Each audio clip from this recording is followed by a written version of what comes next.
आदर आदाब अभिनंदन आभार। मैं अरुण सिंगला मानसा पंजाब से हमारे इस YouTube चैनल पे आपका बहुत बहुत स्वागत करता हूँ। दोस्तों, आप सभी को पता ही है कि जो आपने KBC का सपना देखा है, उस सपने को साकार करने के लिए आपके पंखों को उड़ान देने का काम इस चैनल के द्वारा किया जा रहा है। लगातार हम आप लोगों को गाइडेंस कर रहे हैं कि किस प्रकार से आपको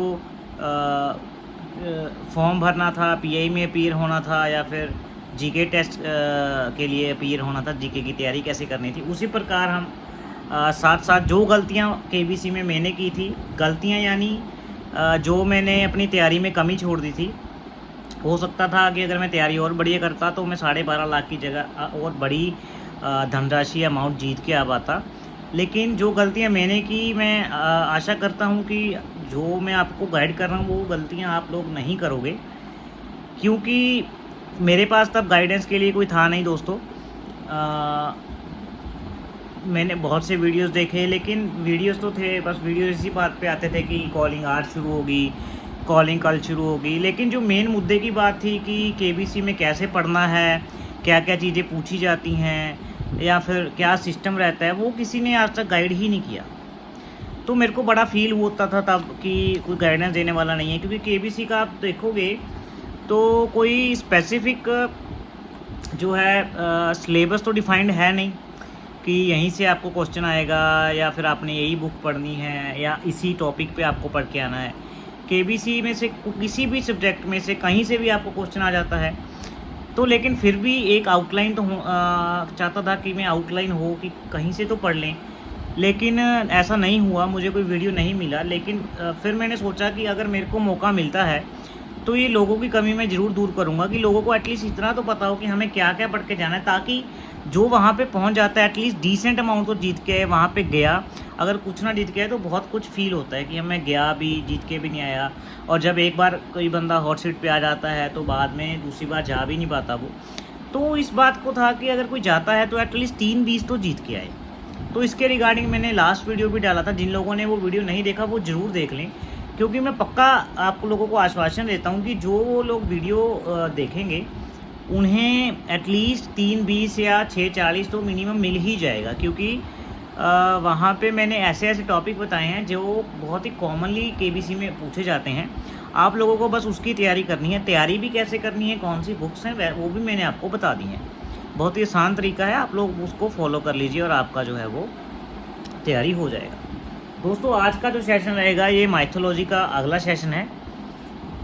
माइथोलॉजी के सेशन के ऊपर दोस्तों जब बात करेंगे हम तो महाभारत और रामायण के ऊपर डिस्कशन करेंगे। लेकिन उससे भी पहले मेरे 2 सब्सक्राइबर ने कमेंट करके कहा कि मेरा 2 दिन पहले ऑनलाइन PI हुआ।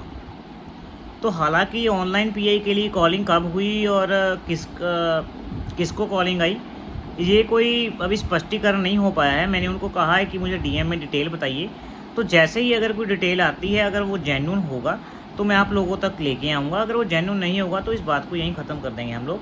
लेकिन हो सकता है कि ऑनलाइन PI हुआ हो। अगर किसी का हुआ होगा तो मैं आप लोगों तक बता दूंगा कि कैसे PI हुआ और आगे भी क्या चांसेस हैं PI वगैरह होने के। और नंबर 2, जो लोग न्यूज़पेपर पढ़ रहे हैं उन्हें मैं बधाई देना चाहता हूं, क्योंकि उन्होंने KBC की ओर अपना एक कदम बढ़ा लिया है। क्योंकि सिर्फ ये पूछने से sir faster finger first call कब आएगा या सर मेरी सिलेक्शन होगा कि नहीं, ये आपकी मेहनत और आपकी किस्मत पे भी डिपेंड करता है। लेकिन अगर आपको कॉल आना हुआ तो आप उसके लिए मैनिफेस्टेशन करते रहें। जो लोग उस पर भगवान पे और मैनिफेस्टेशन पे भरोसा करते हैं, फॉर्मेशंस वगैरह पे। और साथ ही साथ ये पूछने की बजाय कि कॉल कब आएगा, आप लोग तैयारी पे ज़्यादा ध्यान दें, क्योंकि यही एट द एंड काम आएगी अगर कॉल आ भी जाता है तो भी। और ज़्यादा समय न वेस्ट करते हुए चले पहले हम माइथोलॉजी के क्वेश्चन शुरू करते हैं। जैसा हम बाकी वीडियोज़ में लगभग 20 क्वेश्चन कवर करते हैं, इस वीडियो में भी हम वैसा ही करेंगे। तो जिसको ये सेशन पसंद आएगा नीचे कमेंट बॉक्स में कमेंट करके फटाफट से बता दीजिएगा। तो जैसा हम पहले करते थे 10-10 क्वेश्चन महाभारत और रामायण में से लेंगे। 2-2 क्वेश्चन मैं आप लोगों के ऊपर छोड़ूंगा, आप लोगों ने नीचे कमेंट बॉक्स में कमेंट करके बताना है। जो इसका सही आंसर होगा वो कल जो है हम वीडियो में डिस्कस करेंगे। नंबर 1 क्वेश्चन है, किस वीर के युद्ध करते हुए अर्जुन की मृत्यु हो गई थी? किस वीर से युद्ध करते हुए अर्जुन की मृत्यु हो गई थी? दोस्तों, इसका आंसर आपको बताना है। इसका आंसर है बब्रुवाहन। इसका आंसर है जी बब्रुवाहन। अच्छा, अगला क्वेश्चन है जी, सेकंड क्वेश्चन, धृतराष्ट्र का वह कौन पुत्र था जो महाभारत युद्ध में जीवित बच गया था? धृतराष्ट्र का वो कौन सा पुत्र था जो महाभारत में युद्ध करते हुए जीवित बच गया था? दोस्तों इसका आंसर जो है आप लोगों को नीचे कमेंट बॉक्स में बताना है, ये आप लोगों के ऊपर मैं क्वेश्चन छोड़ रहा हूँ। तीसरा क्वेश्चन है, वह पांडव वंश कौन सा था जिसने एक बार अनजाने में ही भीमसेन को मल्ल युद्ध के में पराजित कर दिया था? वो पांडव वंशज कौन सा था जिसने अनजाने में ही भीमसेन को मल्ल युद्ध में पराजित कर दिया था? उसका नाम है बर्वरीक। बर्वरीक जी उसका नाम है। अब आपको ये बताना है, ये क्वेश्चन का आंसर हालांकि मैंने आपको बता दिया है कि बर्वरीक को आजकल इनके नाम से जाना जाता है और इनका जो प्रसिद्ध स्थान है वो कहाँ पे स्थित है, ये आपको मेरे को कमेंट बॉक्स में कमेंट करके बताना है। अगला क्वेश्चन हम डिस्कस करेंगे, वह कौन से मुनि थे कि जो नाम उनका था वही नाम उनकी पत्नी का भी था? मतलब वो मुनि का नाम भी सेम था और उनकी पत्नी का नाम भी सेम ही था। उसका आंसर है जी जरकतारू। जरकतारू। देखिए हो सकता है कई बार ना क्या होता है, ये वर्ड्स थोड़े मुश्किल हैं, कई बार बोलने में कुछ त्रुटि रह जाती है, तो जिसको सही प्रोनाउंसिएशन पता है वो नीचे कमेंट कर दीजिए। अगर मेरे से गलत प्रोनाउंसिएशन हो रहा है तो आप नीचे करेक्ट कर सकते हैं, उसके लिए मैं पहले ही आप लोगों से माफ़ी चाहूँ। अगला चलते हैं जी, कुरु वंश का वह कौन सा वृद्ध था जो पितामह भीष्म के चाचा लगता था और जिसने महाभारत युद्ध में भाग लिया था? कुरु वंश का वह वृद्ध व्यक्ति कौन था जो भीष्म का चाचा लगता था और जिसने महाभारत युद्ध में भाग लिया था? इसका आंसर है जी वाहिक। वाहिक। वाहिक इसका आंसर है।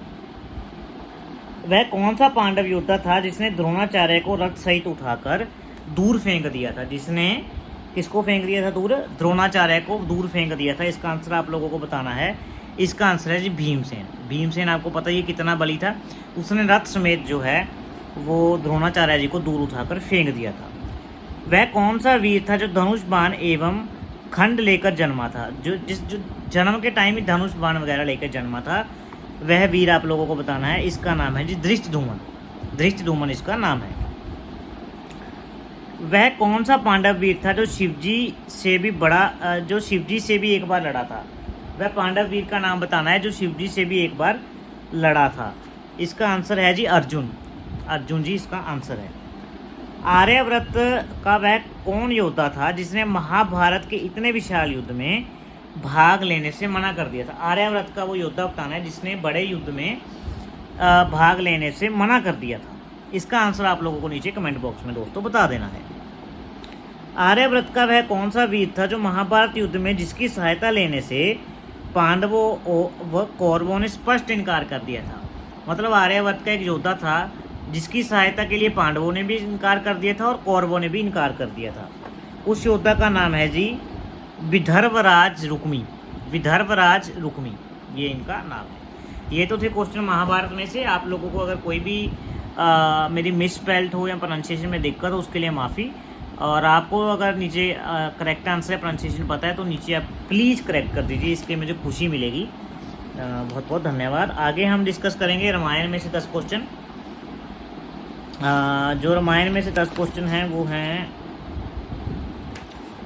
सबसे पहले हम शुरू करेंगे भाई लोगों। अच्छा, रामायण कालीन की नगरी थी एक जिसका नाम था मधुपुरी। रामायण कालीन की मधुपुरी नगरी का आजकल क्या नाम है? आजकल जी उसका नाम है मथुरा। आजकल क्या नाम है जी उसका? मथुरा। मारुत किस देवता का नाम है? मारुत किस देवता का नाम है? ये है जी वायु। ये क्या है? वायु। वायु देवता का नाम क्या है? मारुत। इंद्र के प्रसिद्ध उद्यान का क्या नाम है? इंद्र के प्रसिद्ध उद्यान का नाम आप लोगों को बताना है। इसका नाम है जी नंदन। इसका नाम है जी नंदन।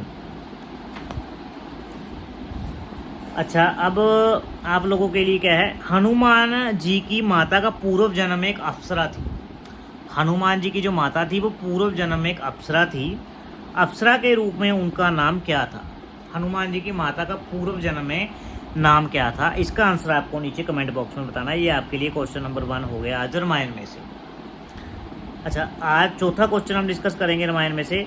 लक्ष्मण की मूर्छा दूर करने हेतु हनुमान जी जिस पर्वत से को औषधि सहित उठा लाए थे, उस पर्वत का क्या नाम था?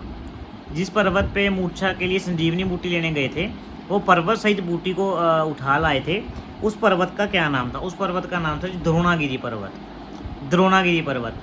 एक आपको याद होगा, समुद्र मंथन के समय मैंने पहले डिस्कस किया था अपनी वीडियोस में कि समुद्र मंथन के समय जिस पर्वत से समुद्र को सींचा गया था, उस पर्वत का नाम मैंने आपको बताया था। आपने नीचे कमेंट बॉक्स में बता देना है मेरे को फटाफट से। आगे हम बात करेंगे 5वां क्वेश्चन। सीता जी की खोज में लंका पहुंचने पर हनुमान जी ने जिस विमान को देखा था, उस विमान का नाम क्या था? अगर आप इसका आपको आंसर नहीं भी पता तो आप मोटा मोटा बात समझिए कि रामायण में लगभग एक ही विमान की बात हुई है जो रावण के पास था पहले, जिसका नाम था पुष्पक विमान। तो इसका आंसर आप ऑप्शन से भी लगा सकते हैं, जिसका आंसर रहेगा जी पुष्पक विमान।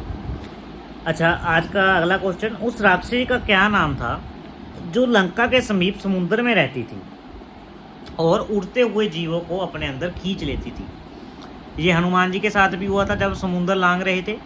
वो राक्षसनी जब कोई उड़ता था तो उसको उड़ते हुए जीवों को अपने अंदर खींच लेती थी। उसको आपको उसका नाम बताना है, जो आपका आज का दूसरा क्वेश्चन है होमवर्क के लिए। नीचे कमेंट बॉक्स में फटाफट से कमेंट कर दीजिए। कुब्जा इनमें से किसका नाम था?